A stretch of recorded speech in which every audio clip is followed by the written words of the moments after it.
আসসালামু আলাইকুম viewers, business world pro এর নতুন আরেকটি ভিডিওতে আপনাদের সবাইকে স্বাগতম। এই পর্বে আমরা জানব ভেড়ার খাদ্য ব্যবস্থাপনা সম্পর্কে। ভেড়ার খাদ্যগুলোকে প্রধানত তিন ভাগে ভাগ করা যায়। প্রথমত আঁশ বা শুভ্রা জাতীয় খাদ্য, দ্বিতীয়ত দানাদার জাতীয় খাদ্য এবং তৃতীয়ত সহযোগী অন্যান্য খাদ্য যেমন খনিজ উপাদান ও ভিটামিন।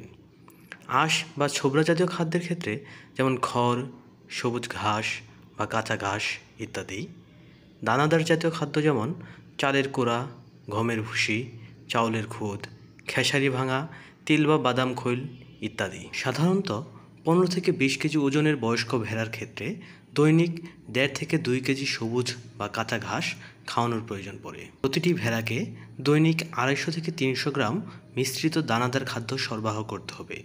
এই মিশ্রিত দানাদার খাদ্য কিভাবে তৈরি করতে হয় তা আমরা এই ভিডিওর শেষের দিকে জানব। ভেড়াকে দানাদার খাদ্য সরবরাহের সাথে সাথে প্রচুর পরিমাণ বিশুদ্ধ পানি খাওয়ানোর প্রয়োজন হয়। এবার আমরা জানব মিশ্রিত দানাদার খাদ্য কিভাবে তৈরি করা হয়।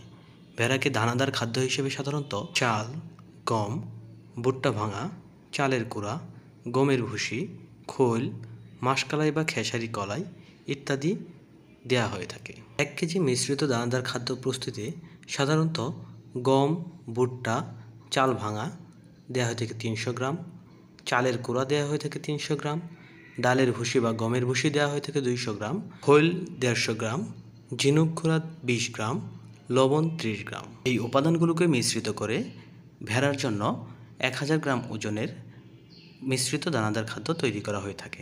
উৎপাদন বৃদ্ধির জন্য ভেড়াকে ইউরিয়া মোলালেস খড় প্রক্রিয়াজাত করে খাওয়ানো প্রয়োজন। ইউরিয়া মোলালেস খড় প্রক্রিয়াজাত করতে সাধারণত 1 কেজি 2-3 ইঞ্চি করে কাটা খড়ের সাথে 220 গ্রাম চিটাগুড়, 30 গ্রাম ইউরিয়া এবং 600 মিলিলিটার পানি মেশানো হয়ে থাকে। আমরা কিভাবে ইউরিয়া মোলালেস খড় প্রক্রিয়াজাতকরণ করা হয় তা পরবর্তী ভিডিওতে আলোচনা করব।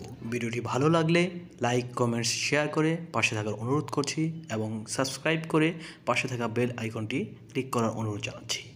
ধন্যবাদ সবাই।